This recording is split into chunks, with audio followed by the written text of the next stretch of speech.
Welcome to Vivaswan Educational Foundation, your gateway to success. Explore classes in UPSC, Defense, WBCS, Combined Course, CAT, CLAT, and many more. Subscribe now for expert guidance and quality education.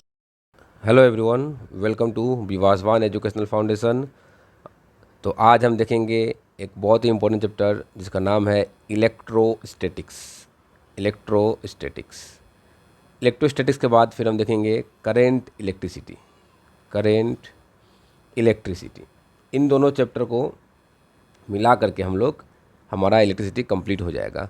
तो बड़े ध्यान से देखिएगा क्योंकि ये chapters बहुत ही important है किसी भी कॉम्पिटिटिव एग्जामिनेशंस के लिए। और मैं आपको बता दूं कि हमने इस चैनल पे सभी बायोलॉजी के कॉन्सेप्ट्स और उसके प्रीवियस ईयर में पूछे गए क्वेश्चंस और फिजिक्स के भी काफ़ी क्वेश्चंस और उनके कॉन्सेप्ट्स को अपलोड कर रखा है। अगर अभी तक आपने हमारे प्लेलिस्ट को चेक नहीं किया है तो जा करके अभी हमारे प्लेलिस्ट को चेक कीजिए और हमारे यूट्यूब चैनल को सब्सक्राइब कीजिए आगे सभी डिटेल्स पाने के लिए।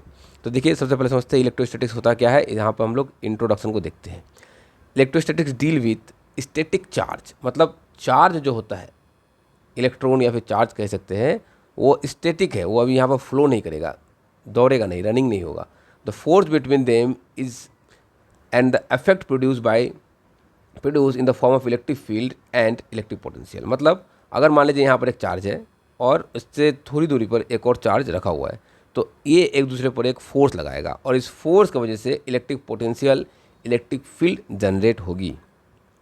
करंट इलेक्ट्रिसिटी क्या है? Current electricity which play a major role in our daily life और day to day life is produce by moving charge. और करंट इलेक्ट्रिसिटी कैसे प्रोड्यूस होता है? तो करंट इलेक्ट्रिसिटी जब चार्ज मूव करती है तब प्रोड्यूस होता है। अगर चार्ज रुकी हुई है तो उसे हम कहेंगे इलेक्ट्रोस्टैटिक्स, और अगर चार्ज मूव कर रही है तो उसे हम कहेंगे current electricity. Charge are present in everywhere around us through their presence can only be felt under the specific circumstances. मतलब हमारे चारों तरफ चार्ज प्रेजेंट रहते हैं हर टाइम, चाहे वो कोई भी बॉडी हो। For example, when we remove our sweater in winter on a dry day we hear some cracking sound. जब हम स्वेटर खोलते हैं तो हमें क्या मिलता है? क्रैकिंग साउंड मिलता है। And the sweater appears A stick, और स्वेटर हमें कैसा लगता है कि वो खड़ा हो चुका है। मतलब कि कहीं ना कहीं स्वेटर में और हमारे बॉडी में अलग अलग चार्ज है, इसकी वजह से वो एक दूसरे को अट्रैक्ट कर रहे होते हैं। This is because the electric charge produce due to friction between body and sweater. ये क्यों होता है? क्योंकि स्वेटर के साथ हमारे बॉडी का एक फ्रिक्शन होता है, इसका वजह से ये प्रोड्यूस होता है। ठीक है, चलिए आगे समझते हैं। बेसिक प्रॉपर्टी जो है इलेक्ट्रिक चार्ज के वो क्या है वो समझते हैं। Basic property of electric charge देखिए क्या बोला गया है, additive nature of charge. The additive nature of charge is one of the property of electric charge. मतलब कि चार्ज कैसे होते हैं? एडिटिव नेचर के होते हैं। ठीक है, the entire electric charge of a system is equal to the algebraic sum of electric charge located in a system. मतलब अगर आपके पास +5 चार्ज है और -3 चार्ज है, कूलम चार्ज है, तो टोटल कितना हो जाएगा? तो टोटल हो जाएगा आपका +2 कूलम चार्ज। मतलब ये सिंपल एल्जेब्रिक सम को फॉलो करते हैं। इसे हम लोग कहते हैं this is the law of superposition of charge. It is interesting to compare the additive property of charge with that of mass. हम उससे चार्ज और मास को लगभग वैसे ही कंपेयर कर सकते हैं जैसे कि हम लोग मास को समझते हैं, वैसे ही चार्ज को भी समझ सकते हैं। The mass of a particle constitute object are always positive where the charge distributed on the different part object में बी पॉजिटिव और नेगेटिव। मास हमेशा कैसा होता है? मास हमेशा पॉजिटिव होता है, मगर चार्ज पॉजिटिव भी हो सकता है और साथ ही साथ नेगेटिव भी हो सकता है। Total mass of an object is always positive where the total charge can be positive, can be negative और ज़ीरो भी हो सकता है। बेसिक प्रॉपर्टीज ऑफ चार्ज क्या है? Basic property of electric charge क्या है? चलिए उसे समझते हैं। वो क्या बोला गया है? Force between charge. It was observe in carefully conducted experiment with the charge object they experience force when bout close not touching each other. मतलब जब हम दो चार्ज को आपस में करीब लाएंगे तो ये एक दूसरे पे फोर्स लगाते हैं। उन्हें टच नहीं करवाना है, बस करीब लाना है, तो वो एक दूसरे पे क्या लगाते हैं? फोर्स लगाते हैं। This force can be attractive और रिपल्सिव। मतलब अगर सेम चार्ज है तो इनके बीच जो फोर्स लगेगा वो अट्रैक्टिव होगा, और अगर डिफरेंट चार्ज है तो इनके बीच जो फोर्स लगेगा वो रिपल्सिव होगा। तो ये फोर्स अट्रैक्टिव भी हो सकता है, ये फोर्स रिपल्सिव भी हो सकता है। Like charge repel each other, like charge जो होंगे वो एक दूसरे को रिपेल करेंगे, and the other unlike charge क्या करेंगे, attract each other. Unlike charge क्या करेंगे, अट्रैक्ट करेंगे, अट्रैक्ट इच अदर। अब जो चार्ज, जब एक दूसरे के हम चार्ज को जब हम एक दूसरे के करीब लाते हैं तो उन पे एक फोर्स लगती है, और वो फोर्स कितना होता है उसी को समझने के लिए हम समझेंगे अब कूलम्स लॉ। क्या है Coulomb's law? The electric interaction between two charge bodies can be expressed in term of force they exerted in each other। मतलब जब दो चार्ज को हम करीब लाएंगे तो इसके ऊपर क्या लगेगा, फोर्स लगेगा, इनके ऊपर क्या लगेगा, फोर्स लगेगा, और उस फोर्स को हम अलग अलग टर्म में एक्सप्रेस करेंगे। कूलम्ब एक साइंटिस्ट थे, 1736 से 1806 तक उनकी लाइफ स्पेन थी।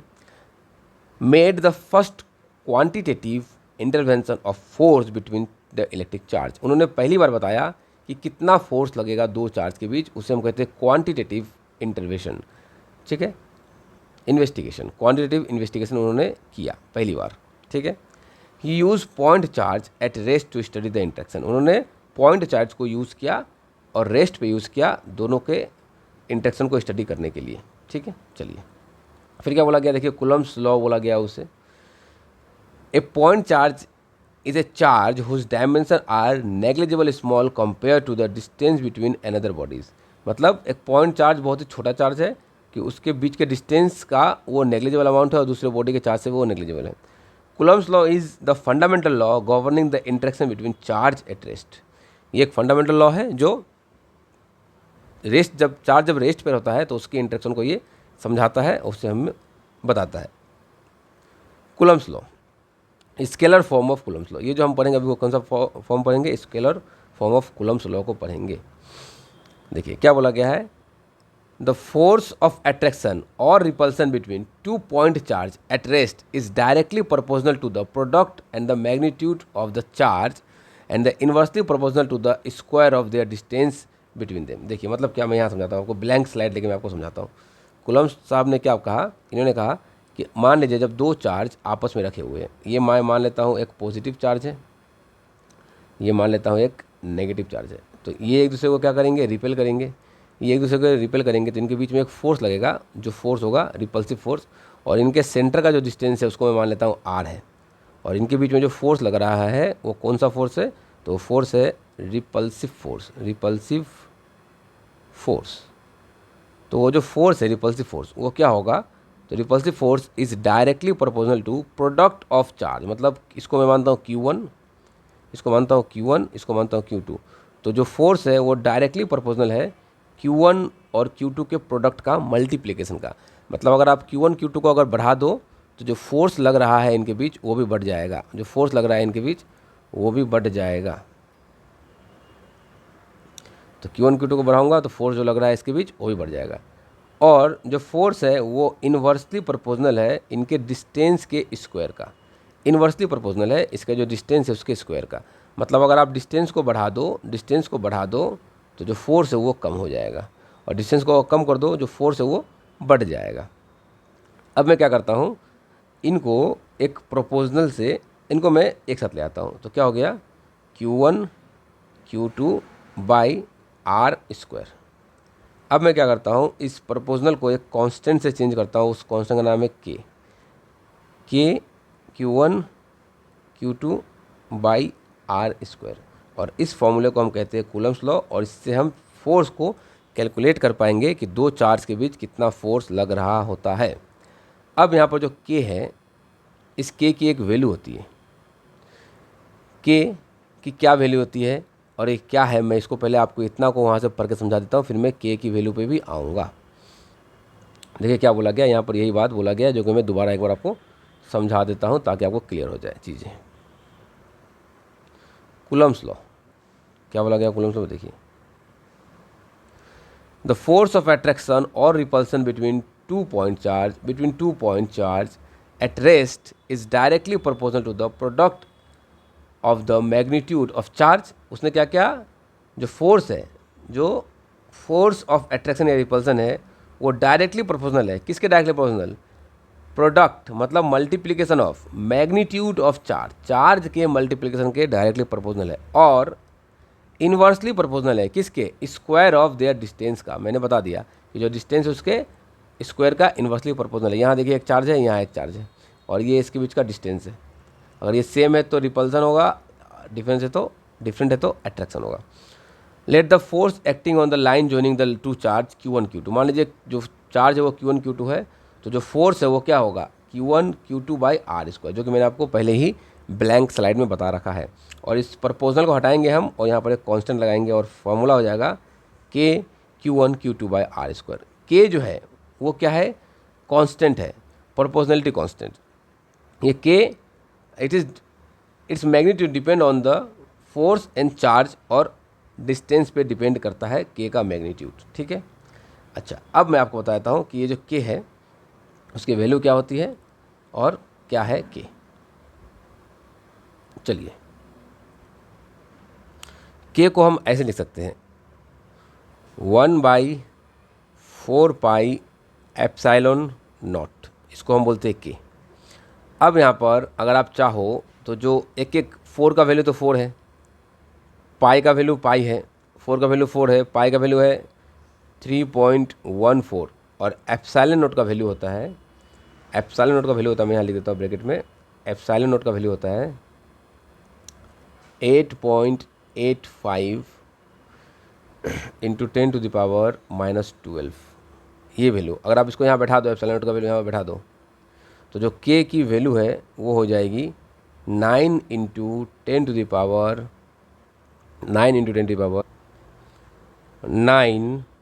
Newton metre square per coulomb square. तो ये के की वैल्यू है जो आपसे कई बार आपसे अलग अलग एग्जामिनेशन में पूछा जा सकता है। अब मैंने के का जो यहाँ पर यूनिट लिख दिया वो कैसे लिखा, चलिए उसको भी मैं आपको समझा देता हूँ।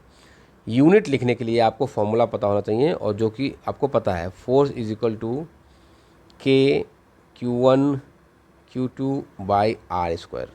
चूँकि जिसका यूनिट लिखेंगे उसे बनाएंगे सब्जेक्ट, तो ये रहा हमारा सब्जेक्ट।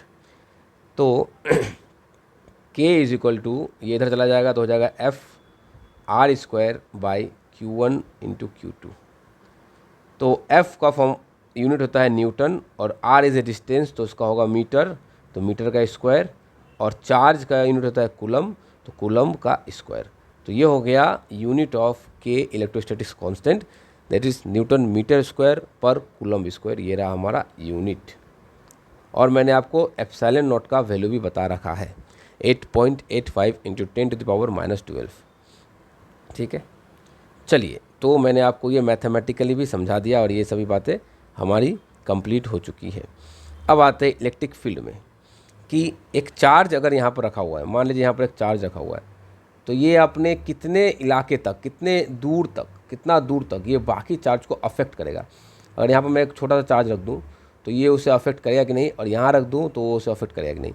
तो एक चार्ज अपने सराउंडिंग कितने दूर तक किसी भी एक चार्ज को अफेक्ट करता है, उस इलाके को कहते हैं, उस एरिया को कहते हैं इलेक्ट्रिक फील्ड। क्या बोला गया है, space around charge get modified so that when a race charge is bout in this region it express in Coulomb force. मैंने वही बोला जो यहाँ पर बोला गया कि उसके चारों तरफ कितने दूर तक वो फोर्स लगा पाएगा।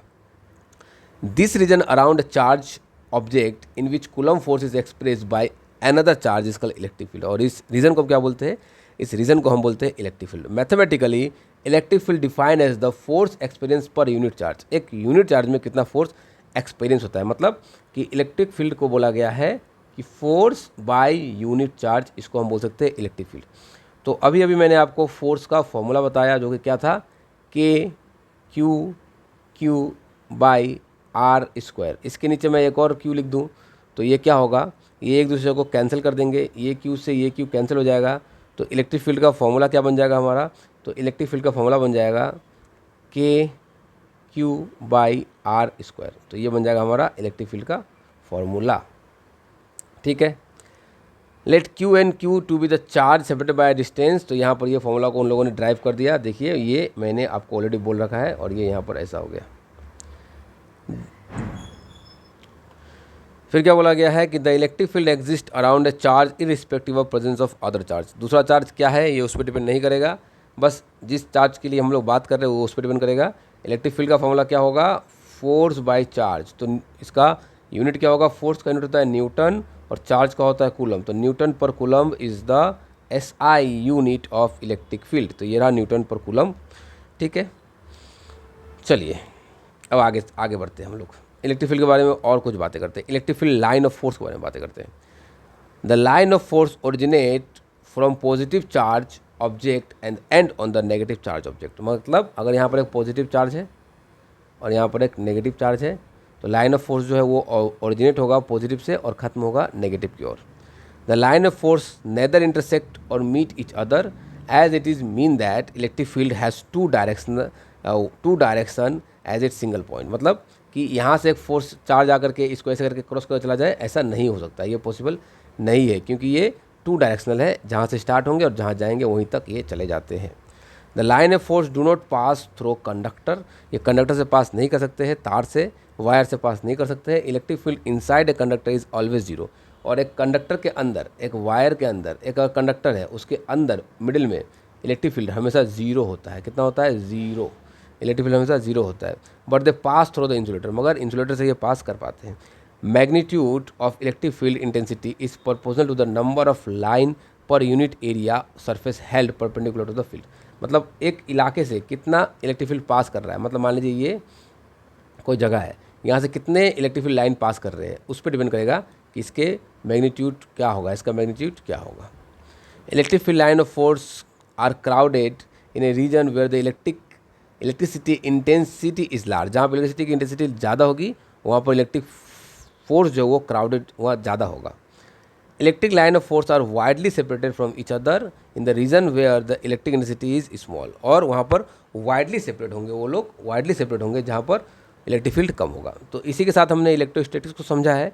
अब हम समझेंगे इसी चैप्टर के दूसरे पार्ट को, जिसका नाम है करंट इलेक्ट्रिसिटी। और करंट इलेक्ट्रिसिटी को ध्यान से देखिएगा क्योंकि यहाँ से कई क्वेश्चंस पूछे जाते हैं। तो चलिए चलते हैं करंट इलेक्ट्रिसिटी को देखने। तो चलिए स्टार्ट करते हैं। इलेक्ट्रिक करंट या फिर करंट इलेक्ट्रिसिटी से बोला जा सकता है। तो क्या है करंट इलेक्ट्रिसिटी, देखिए क्या बोला गया है, the flow of electrons through a conductor. मतलब यहाँ पर अब जो चार्ज है वो फ्लो करेगा। मान लीजिए एक कंडक्टर है, कंडक्टर वायर मान सकते हैं। तो वायर में क्या होते हैं, वायर के अंदर इलेक्ट्रॉन्स होते हैं। तो अगर ये इलेक्ट्रॉन्स का फ्लो होने लगे तो इसकी वजह से जो फोर्स जनरेट होगा या फिर जो करंट जनरेट होगी उसको हम कहेंगे electric current. The device which cause the flow of electron on a conductor is called cell. मतलब यहाँ पर एक वायर है तो ये वायर तो खुद जा कर के इलेक्ट्रिक करंट को फ्लो नहीं करवा पाएगा। इसे हमें एक बैटरी से या किसी एक इलेक्ट्रिक सोर्स से कनेक्ट करवाना होगा। तो जिस चीज़ से इसे हम कनेक्ट करवाएंगे, मान लीजिए वो एक बैटरी है, छोटा सा पेंसिल बैटरी, तो इसको हम कहेंगे सेल। क्या कहेंगे, इसको हम लोग सेल कहेंगे। ये यहाँ पर बोला गया है। Electron flow from negative terminal to the positive terminal. मतलब अगर ये बैटरी का पॉजिटिव टर्मिनल है और ये नेगेटिव टर्मिनल है तो जो इलेक्ट्रॉन है वो नेगेटिव से होकर के घूमता हुआ पॉजिटिव की ओर आएगा। Electric current flow from positive terminal to the negative terminal. और जो इलेक्ट्रिक करंट है वो पॉजिटिव से होकर के नेगेटिव की ओर जाएगा। मतलब इलेक्ट्रॉन ऐसे आया और करंट ऐसे जाएगा। तो ये रहा करंट का डायरेक्शन। करंट पॉजिटिव से होकर के नेगेटिव की ओर जाएगा। इसको आपको याद रखना है कि करंट उल्टा चलता है इलेक्ट्रॉन के। इलेक्ट्रॉन चलता है पॉजिटिव टू नेगेटिव और करंट चलता है नेगेटिव टू पॉजिटिव। चलिए मैं आपको एक बात बता दूं कि अगर आप हमसे ऑफलाइन में जुड़ना चाहते हैं तो आप नीचे दिए गए नंबर पे हमारे टीम से कांटेक्ट करके हमसे ऑफलाइन में जुड़ सकते हैं। और अगर आप हमसे ऑनलाइन में जुड़े रहना चाहते हैं तो हमारे इस चैनल को सब्सक्राइब करके रखिए और बेल आइकन को हिट कर दीजिए ताकि आपको टाइम टू टाइम सभी अपडेट्स मिलते रहें। चलिए आगे एक एक करके बात करते हैं। और इन सभी पीडीएफ के लिए आप हमारे टेलीग्राम चैनल को ज्वाइन कर सकते हैं, जहाँ पर आपको ये सभी पीडीएफ मिल जाएंगे। और टेलीग्राम चैनल का लिंक वीडियो के डिस्क्रिप्शन में दिया हुआ है। और ये जो ऑपोजिट डायरेक्शन में चलते हैं इलेक्ट्रिक करंट और चार्ज, इसको हम कहते हैं कन्वेंशनल करंट। इसे हम क्या कहते हैं, कन्वेंशनल करंट कहते हैं। इसे हम कहते हैं conventional current. Electric current is expressed as the rate of flow of charge through conductor और quantity of charge flowing through a conductor in unit time. मतलब एक सेकेंड में एक कंडक्टर के अंदर से कितने सारे चार्ज फ्लो कर जाते हैं उसे हम कहते हैं इलेक्ट्रिक करंट। तो इलेक्ट्रिक करंट का फॉर्मूला होता है कितना चार्ज फ्लो किया एक यूनिट टाइम में किसी एक कंडक्टर से। तो charge per unit time is the formula of electric current. तो ये रहा charge per unit time is the formula of electric current. I यहाँ पर करंट को दर्शाता है, क्यू क्वांटिटी ऑफ चार्ज को और टी टाइम को। अब अगर मैं कहूँ कि जो SI unit of electric charge जो है वो मैंने पहले ही बता रखा है कि कूलम है, ठीक है।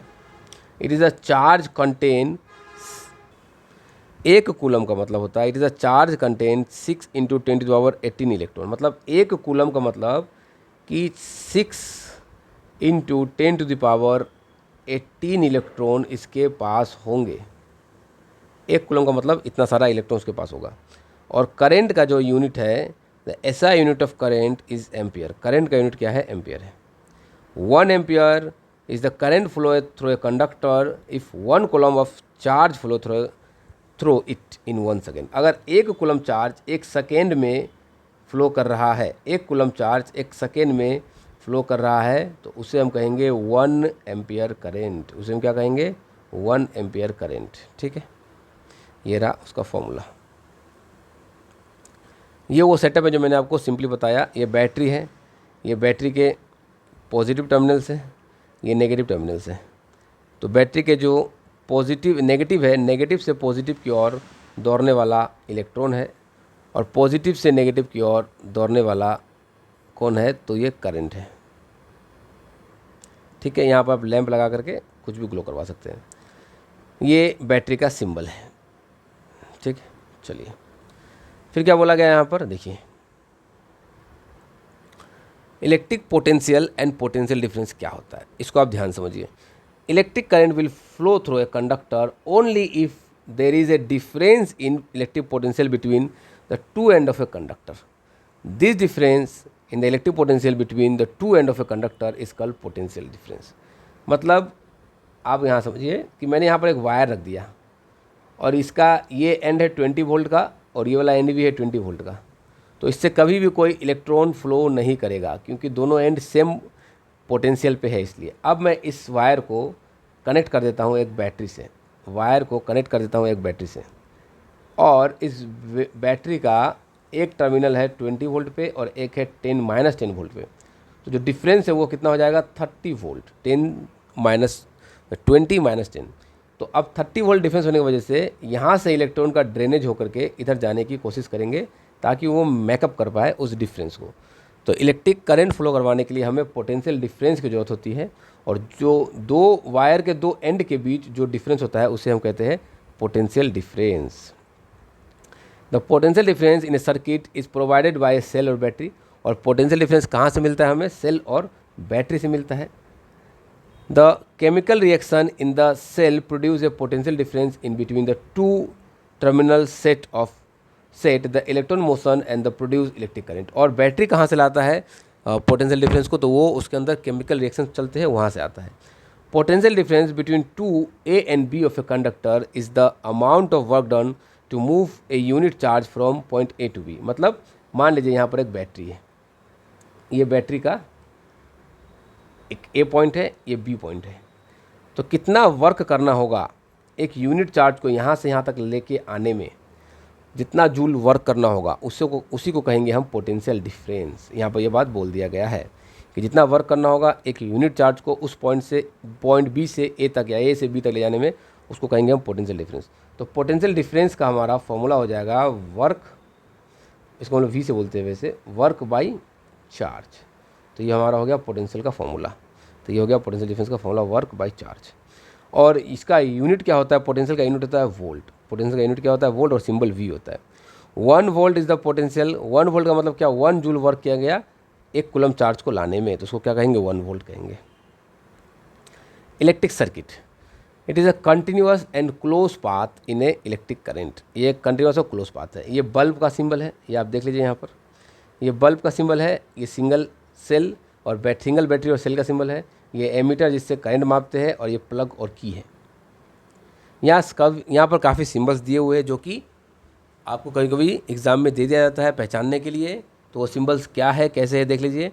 ये जो है ये किसका सिंबल है, तो ये इलेक्ट्रिक सेल का है। ये प्लग और स्विच जो कि अभी ओपन स्टेट में है। ये बल्ब का सिंबल है। ये रेजिस्टेंस और वेरिएबल रेजिस्टेंस का सिंबल है, मतलब इसको हम लोग इसको जॉकी को आगे पीछे करके रेजिस्टेंस को बढ़ा सकते हैं, कमा सकते हैं। ये एमीटर का सिंबल है जो कि करंट मेज़र करता है। ये बहुत सारे सेल अगर मिल जाएंगे तो उसको कहेंगे बैटरी कॉम्बिनेशन ऑफ सेल। ये वही प्लग और स्विच है मगर अभी ये क्लोज स्टेट में है। ये भी रेजिस्टेंस का सिंबल है। और ये वोल्ट मीटर जिससे वोल्टेज मापते हैं, और ये वायर क्रॉसिंग बिना टच किए हुए उसका सिंबल है। ये सिंबल्स आपके काम के हैं, इसे आपको याद कर लेना है। अब यहाँ पर कुछ सिंबल्स को मिला के दिया गया है। जैसे ये देखिए, ये इलेक्ट्रिक सर्किट का सिंबल है। यहाँ पर 2 सेल को मिला दिया गया है, एक सीरीज़ में मिलाया गया है। यहाँ पर 6 सेल को मिला करके एक बैटरी बनाया गया है। यहाँ पर रेजिस्टेंस है जिसको सीरीज़ में मिलाया गया है। यहाँ पर रेजिस्टेंस है जिसको पैरेलल, यहाँ पर बैटरी है जिसको पैरेलल में मिलाया गया है। और यहाँ पर बैटरी है मगर पैरेलल में है मगर 3 है। यहाँ पर रेजिस्टेंस है, रेजिस्टर है जो कि पैरेलल में है। यहाँ पर 2 है और यहाँ पर 3 है। तो यहाँ पर कुछ सिंबल्स है जो आपको काम के हैं। ये पॉजिटिव का सिंबल है, ये नेगेटिव का है, ये अर्थिंग का है। तो इसमें से सभी काम के नहीं है मगर कुछ कुछ काम के जो कि मैंने आपको बता दिया है। चलिए आगे बढ़ते हैं। एमीटर, वोल्ट मीटर, ये सब मैंने आपको ऑलरेडी बता रखा है। अब आते हैं बहुत ही इंपॉर्टेंट एक पार्ट में जिसका नाम है ओम्स लॉ। यहाँ से काफ़ी क्वेश्चंस कई बार पूछे गए हैं और काफ़ी टाइम पूछे भी जाते हैं। Ohm's law is the relationship between the potential difference across a conductor in a current flowing through it. कितना पोटेंशियल डिफरेंस है और उसमें कितना करंट है, पोटेंशियल और करंट के बीच में रिलेशन बताता है हमें कौन, ओम्स लॉ।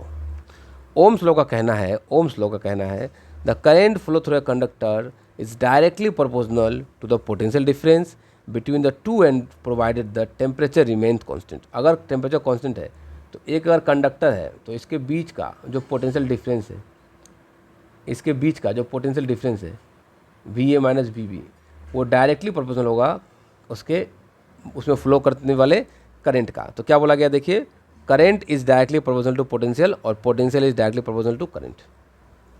अब मैं क्या करता हूँ, करंट इज़, यहाँ पर मैं आपको समझाता हूँ। देखिए, मैंने एक ब्लैंक स्लाइड थोड़ा सा ले रखा है वैसे। Current is directly proportional to potential. अब मैं क्या करता हूँ, यहाँ पर एक कांस्टेंट लेता हूँ, या मैं ऐसे करता हूँ इसको, current is, volt is directly proportional to current. यहाँ पर मैं कांस्टेंट लेता हूँ, कांस्टेंट, और ये इनटू करंट। अब मैं V के नीचे ले जाता हूँ I को, तो ये हो गया क्या, कांस्टेंट। और इस कांस्टेंट को ही हम लोग बोलते हैं R, जिसका नाम है रेजिस्टेंस या रेजिस्टर। इसका नाम है रेजिस्टेंस। ये क्या है, R, और R का मतलब क्या है, रेजिस्टेंस। ठीक है, देखिए, तो ये रहा, मैंने इन स्टेप्स को बता दिया है आपको। और ये R जो कि कांस्टेंट है, where R is called the resistance for a given metallic wire at given temperature. एक गिवन टेम्परेचर पर किसी एक मेटलिक वायर का रेजिस्टेंस फिक्स होता है, वो चेंज नहीं होता है जब तक कि हम टेम्परेचर को ना बढ़ाए तब तक। ठीक है, अब यहाँ पर कुछ बातें कही गई हैं, तो आपको ओम्स लॉ में एक बात याद रखना है, V is equal to I into R। ये है फॉर्मूला जो कि मैंने आपको बता दिया, जहाँ पर V है पोटेंशियल डिफरेंस। V क्या है, V है पोटेंशियल डिफरेंस। I क्या है, तो I है करंट। R क्या है, तो R है रेजिस्टेंस। अब रेजिस्टेंस के बारे में हम लोग और भी चीज़ें पढ़ेंगे। अभी आप यहाँ इतना समझिए कि SI यूनिट ऑफ रेजिस्टेंस है, SI unit of resistance is ohm. क्या है वो, ओम है, ओम। ओम नाम के साइंटिस्ट ने उन्हीं के नाम पर रखा गया, ये उसका सिंबल है ओम। तो SI यूनिट ऑफ रेजिस्टेंस क्या है, ओम है। चलिए आगे बढ़ते हैं। Setup electric circuit shown in the circuit diagram, जो ऊपर दिखाया गया है। First use one cell and note the current. पहले हमें एक सेल को यूज़ करना है और करंट को नोट कर लेना है। In the ammeter and the potential difference in the voltmeter. हमें एमीटर में करंट को नोट करना है और पोटेंशियल डिफरेंस को नोट करना है वोल्ट मीटर में। Across a nichrome wire, nichrome wire के across. Repeat by using 2 cell. अब हम सेम एक्सपेरिमेंट को करेंगे 2 सेल को लगा करके, 3 सेल को लगा कर करेंगे, फिर 4 सेल को लगा करेंगे। And note the reading in the ammeter और वोल्टमीटर में कंटिन्यूसली हम रीडिंग्स को नोट करते जाएंगे। The plot a graph between the current and the potential, current और पोटेंशियल के बीच हमें ग्राफ प्लॉट करना है। The graph will straight line, जो ग्राफ होगा वो कैसा होगा, वो स्ट्रेट लाइन होगा, ऐसा होगा। This so that the current flowing through a conductor is directly proportional to the potential difference across the conductor. ये स्ट्रेट लाइन ग्राफ हमें ये बताता है कि जो भी करंट फ्लो करते हैं कंडक्टर से वो डायरेक्टली प्रोपोर्शनल होते हैं पोटेंशियल डिफरेंस के। ये हमें यहाँ से समझ में आ गया। यहाँ पर आया फॉर्मूला और ये रहा ग्राफ, मैंने आपको समझा दिया है। Where R is a constant, जिसका नाम है रेजिस्टेंस, वो कंडक्टर पर डिपेंड करता है। अब हम रेजिस्टेंस के बारे में डिटेल में पढ़ते हैं। रेजिस्टेंस क्या है? Resistance is the property of conductor to resist the flow of current through it. मतलब एक कोई कंडक्टर है, उसकी प्रॉपर्टी है कि वो अपने अंदर से हो करके करंट को फ्लो करने कितना देगा और कितना नहीं देगा, कितना हद तक रोकेगा, कितना नहीं रोकेगा। तो इस प्रॉपर्टी को हम कहते हैं resistance. According to Ohm's law, जो रेजिस्टेंस है वो पोटेंशियल बाय आर होगा। सही बात है, ये मैंने आपको पहले भी करवाया। और जो रेजिस्टेंस का फॉर्मूला होता है, यूनिट होता है, यूनिट ऑफ रेजिस्टेंस इज ओम। जो यूनिट है रेजिस्टेंस का वो क्या है? ओम है। If the potential difference across two end of a wire is 1 volt, और जो करंट फ्लो कर रहा है अगर वो 1 एम्पियर है, तो जो रेजिस्टेंस होगा वो 1 ओम होगा। ये सिंपल बातें हैं जो कि मैंने आपको ऑलरेडी करवा रखा है। The current flowing through a resistor is inversely proportional to the resistance. Current जो फ्लो करेगा एक वायर से, वो उसके रेजिस्टेंस के इन्वर्सली प्रोपोर्शनल होगा। मतलब जितना ज़्यादा रेजिस्टेंस उतना कम करंट फ्लो करेगा। अब वो क्या क्या फैक्टर है जो रेजिस्टेंस को एक कंडक्टर के अंदर डिपेंड करवाता है और उस पर तो डिपेंड करेगा उस पर। The resistance of a conductor is depend upon, ये कुछ बातों पे डिपेंड करता है। पहला कि लेंथ पे, कि इस वायर का लेंथ कितना है। दूसरा एरिया ऑफ क्रॉस सेक्शन पे, उस वायर की मोटाई कितनी है। और मटेरियल ऑफ ए कंडक्टर पे, लेंथ को हम एल से देखेंगे यहाँ पर, एरिया ऑफ क्रॉस सेक्शन को ए से देखेंगे, और वायर के मटेरियल को हम लोग रेजिस्टिविटी रो से देखेंगे। हर एक वायर का ये रो रेजिस्टिविटी अलग होता है। ठीक है। Resistance is directly proportional to the length of a conductor. जो रेजिस्टेंस है वो डायरेक्टली प्रोपोर्शनल है कंडक्टर के लेंथ का। And inversely proportional to the area of cross section, और इनवर्सली प्रोपोर्शनल है एरिया ऑफ क्रॉस सेक्शन का, 1/a लिखा हुआ है। अब इन दोनों को अगर हम मिलाएंगे, इन दोनों को अगर हम मिला देते हैं, क्या होता है? Resistance is directly proportional to length, inversely proportional to area of cross section. दोनों को मिलाइए तो क्या हो जाएगा? L/a। इस प्रोपोर्शनल को हटाओ तो क्या बन जाएगा? यहाँ पर मैं लगाऊंगा रो L/a, और ये रो है, मैंने इसको नाम क्या दिया? रेजिस्टिविटी। रो को क्या नाम दिया? रो, जिसको नाम क्या दिया? रेजिस्टिविटी, जिसको मैंने ऊपर में यहाँ पर भी आपको बता दिया था। Of the material of conductor, वो मटेरियल पे डिपेंड करता है।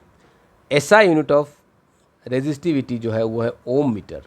ओम मीटर ही होगा ऐसा यूनिट ऑफ रेजिस्टिविटी। क्योंकि कैसे निकाला इसको भी मैं दिखा देता हूँ आपको।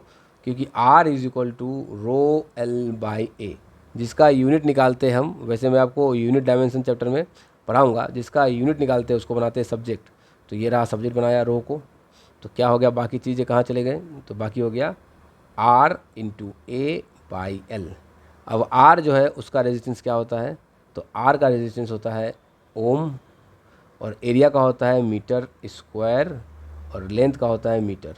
तो ये 1 मीटर से 1 मीटर कट गया, ये 1 मीटर से 1 मीटर कट गया, तो क्या बच गया? रो का यूनिट, रो का SI unit ohm metre is the SI unit of resistivity. तो यहाँ पर यही लिखा हुआ है ओम मीटर। ठीक है। The conductor like metal and alloys have low resistivity 10⁻⁸ ohm metre to 10⁻⁶ ohm metre. Metals और एलॉय जो कंडक्ट कर पाते हैं इलेक्ट्रिसिटी को, उसमें जो रेजिस्टिविटी होती है वो कम होती है। अब रेजिस्टेंस पे थोड़ा और डिटेल में चलते हैं, और इनको हम अब कंबाइन करना सीखेंगे। रेजिस्टेंस को 2 तरह से कॉम्बिनेशन किया जा सकता है, एक सीरीज़ में और दूसरा पैरेलल में। पहले मैं आपको सीरीज़ और पैरेलल को यहाँ समझा देता हूँ, उसके बाद आपको चीज़ें और ज़्यादा क्लियर हो जाएंगी। चलिए हम लोग एक ब्लैंक स्लाइड को लेकर के सीरीज़ और पैरेलल को समझ लेते हैं।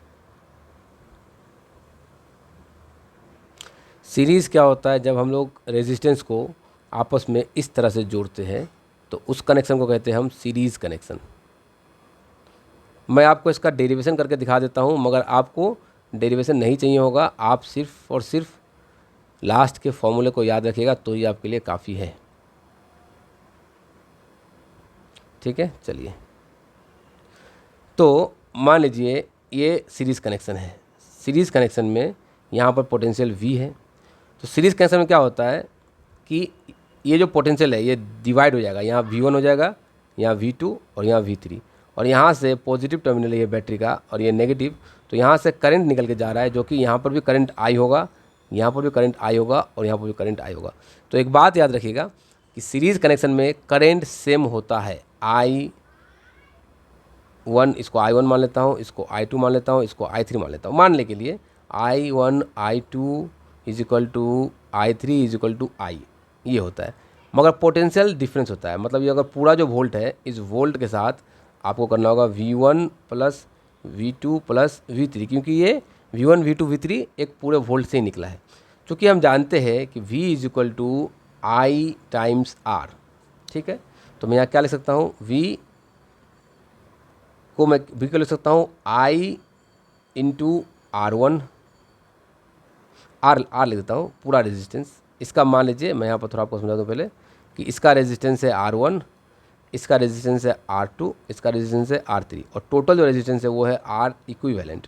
तो मैं यहाँ पर इसको लिखता हूँ R इक्विवेलेंट, R इक्विवेलेंट। तो यहाँ मैं लिखूँगा इसको क्या, I R1, क्योंकि I1 I के इक्वल है, इसलिए मैं इसको I1 ना लिख के डायरेक्ट I लिखता हूँ, I R1 प्लस इसको लिखूँगा I R2 और उसको लिखूँगा I R3। अब यहाँ से देखिए आप कि क्या कॉमन जा रहा है, तो आप देखोगे कि जो I है वो कॉमन जा रहा है, तो क्या बच गया, R1 plus R2 plus R3, और ये I से ये I को मैं कैंसिल कर सकता हूँ, तो जो R इक्विवेलेंट हो गया वो क्या हो गया, R1 plus R2 plus R3, जो कि हमारा R इक्विवेलेंट हो गया है। तो ये सीरीज़ कनेक्शन का फॉर्मूला है। आपको बस लास्ट का जो मैंने बॉक्स किया है आपको वही याद रखना है, कि क्वेश्चंस सिर्फ और सिर्फ यहीं से पूछे जाते हैं। कैसे क्वेश्चंस पूछे जाते हैं, तो मैं आपको एक एग्जांपल से दिखाता हूँ कि क्वेश्चन पूछा जाएगा कुछ इस तरह से। देखिए, मान लीजिए आपको दिया गया है कि ऐसा एक कनेक्शन है, इसका रेजिस्टेंस है R1 10 ओम, R2 20 ओम, R3 5 ओम, और आपसे पूछा गया बताइए R इक्विवेलेंट कितना। तो बहुत ही आसान सा क्वेश्चन है, आप इसको आसानी से सॉल्व कर ले जा पाओगे। तो R equivalent is equal to R1 plus R2 plus R3। तो R इक्विवेलेंट क्या हो गया, 10 प्लस 20 प्लस 5, तो R इक्विवेलेंट हो गया टोटल 35 ओम। तो ये हमारा बहुत ही आसान सा आंसर, तो बहुत ही इजी था, मगर मैंने आपको डिटेल में पढ़ाया है, क्या कांस्टेंट होते हैं, क्या वेरिएबल होते हैं, उसे भी बताया है। तो आपको थोड़ी सी दिक्कत हुई होगी स्टार्टिंग में, मगर अंत में आपको लगा होगा कि हाँ सही है, कुछ दिक्कत नहीं है। तो चलिए अब हम लोग पैरेलल को भी समझ लेते हैं। पैरेलल को समझने के लिए मैं ब्लैंक स्लाइड को ऐड कर लेता हूँ। इसको हमने क्या समझा, ये हमने समझा सीरीज़ में, अब हम समझेंगे क्या, पैरेलल में। पैरेलल कनेक्शन में कैसा होता है, पैरेलल कनेक्शन ऐसे होता है। देखिए, ये रहा कुछ पैरेलल कनेक्शन, ये रहे पैरेलल कनेक्शन।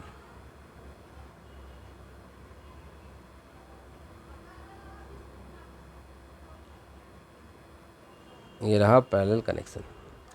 अगर ऊपर नीचे इस तरह से कनेक्टेड होंगे तो इसको कहेंगे हम क्या, पैरेलल कनेक्शन। यहाँ पर पैरेलल कनेक्शन में जो कि हर एक पॉइंट पे ये है R1 रेजिस्टेंस, ये है R2 रेजिस्टेंस, R3 रेजिस्टेंस, और हमें निकालना है R इक्विवेलेंट। यहाँ जो पोटेंशियल है वो है V, पोटेंशियल सेम होता है, यहाँ भी V होगा, यहाँ भी V होगा, यहाँ भी V होगा। तो हम बोल सकते हैं कि V1 is equal to V2 is equal to V3 is equal to V। और करंट यहाँ पर डिफरेंस होता है, करंट यहाँ पर होगा I1 I2 I3। तो करंट डिफरेंस है, तो करंट क्या होगा यहाँ पर, अगर यहाँ से अगर I करंट जा रहा है तो करंट क्या हो जाएगा, I is equal to I1 plus I2 plus I3। और हम क्या जानते हैं, V is equal to I times R, तो I is equal to V by R। तो I क्या हो गया, V by R equivalent is equal to V by R1 plus V by R2 plus V by R3। यहाँ से क्या common जाएगा हमारा, तो हमारा V कॉमन चला जाएगा, तो V कॉमन तो क्या बच गया, 1 by R1 plus 1 by R2 plus 1 by R3। ये V से इस V को मैं कैंसिल कर दूंगा, तो बच जाएगा 1 by R equivalent is equal to 1 by R1 plus 1 by R2 plus 1 by R3। तो ये हो गया हमारा पैरेलल कनेक्शन का फॉर्मूला, जो कि आपको एज इट इज़ याद रखनी है। यहाँ पर भी अगर क्वेश्चंस पूछे जाएंगे, कैसे पूछे जाएंगे, तो मैं आपको वो भी दिखा देता हूँ। यहाँ के क्वेश्चंस कुछ ऐसे होंगे, एक क्वेश्चन को मैं आपको दिखा देता हूँ। वैसे मैं जब क्वेश्चन के सीरीज़ लेके आऊँगा, हर एक चैप्टर के बाद हम उससे रिलेटेड जो भी प्रीवियस ईयर में पूछे गए क्वेश्चन है उसको देखते हैं। तो उसमें काफ़ी क्वेश्चंस होंगे जो कि सीरीज़ और पैरेलल से होंगे, और कई क्वेश्चंस ऐसे भी होते हैं जिसमें कॉम्बिनेशन ऑफ सीरीज़ होगा, सीरीज़ कॉम्बिनेशन ऑफ सर्किट होगा, सीरीज़ भी होगा और पैरेलल भी होगा। तो वैसे क्वेश्चंस को भी देखेंगे ताकि आपको कॉन्सेप्ट बिल्ड हो जाए और आपसे एग्ज़ाम में एक भी क्वेश्चन ना छूटे। तो एक ऐसा क्वेश्चन को आप एज्यूम करो कि ये एक कंडीशन है और यहाँ पर इसके अलग अलग रेजिस्टेंस है। यहाँ R1 को मान लेता हूँ मैं 9 ओम करके सबको मान लेता हूँ, R2 भी 9 ओम और ये भी मान लेता हूँ 9 ओम। तो R इक्विवेलेंट क्या होगा, ये हमारा क्वेश्चन है। तो R इक्विवेलेंट बहुत ही आसानी से निकल जाएगा कि R इक्विवेलेंट जो होता है, R इक्विवेलेंट जो होता है वो क्या होता है हमारा, 1 बाई R इक्विवेलेंट होता है हमारा 1 by R1 plus 1 by R2 plus 1 by R3।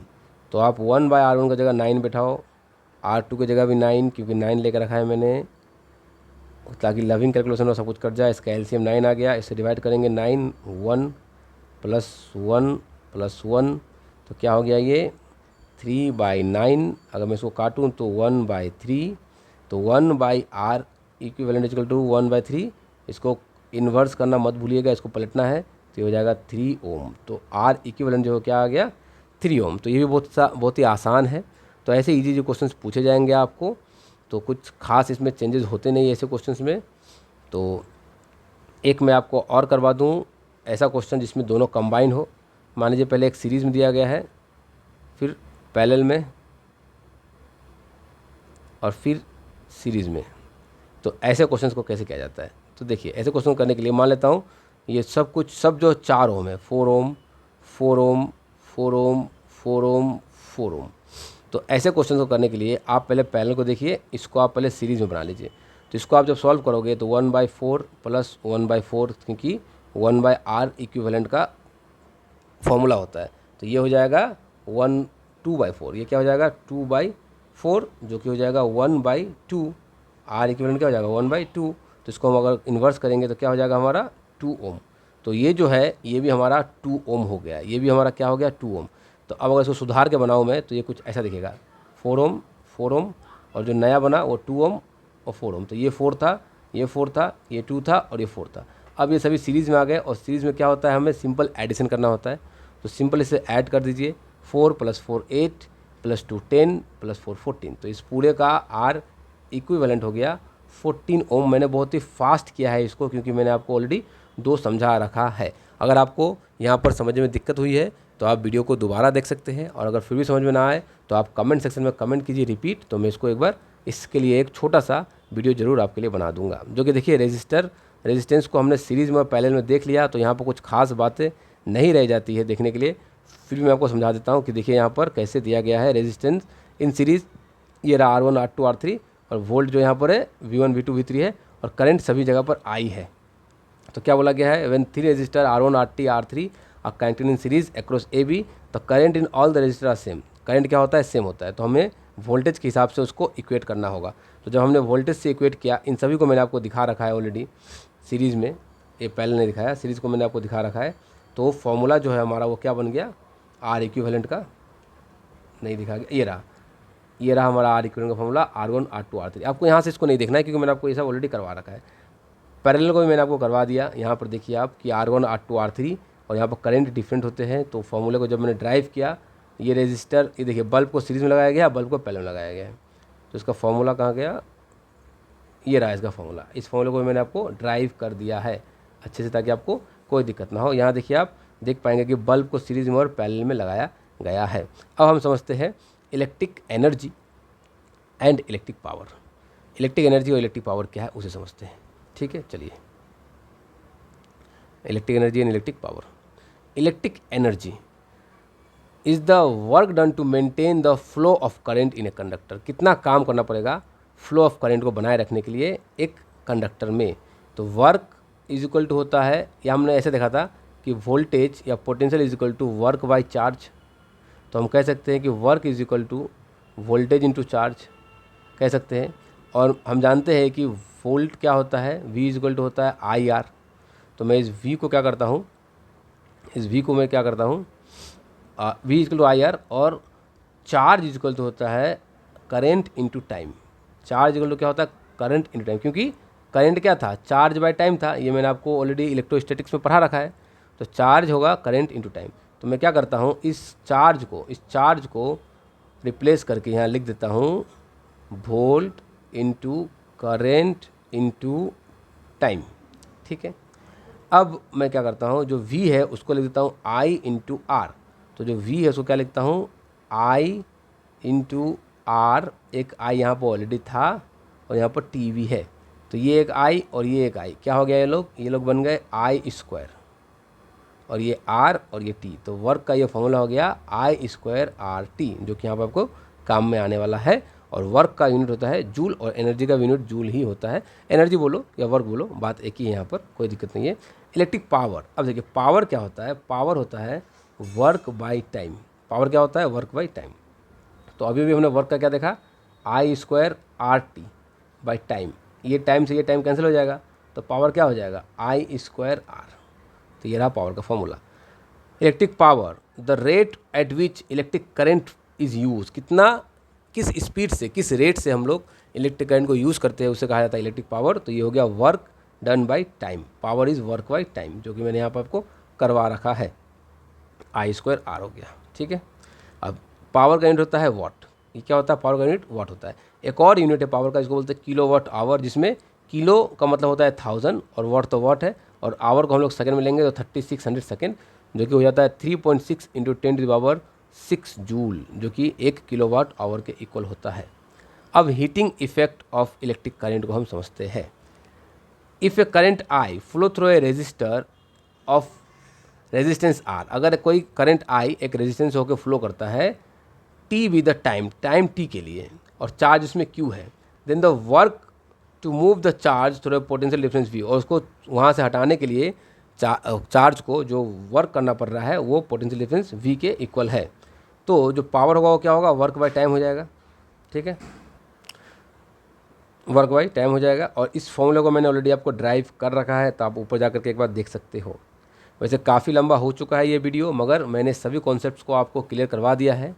और अगर आप एक बार पढ़ते हो ऐसे जगह से जहाँ से कि आपको कम्प्लीटली समझाया जाए और इससे रिलेटेड क्वेश्चन करवाया जाए, तो आपको दोबारा पढ़ने की ज़रूरत नहीं पड़ती है। भले ही एक बार आपको 50 मिनट 1 घंटा टाइम दे के देखना पड़े, मगर बार बार देखने से टाइम बचता है।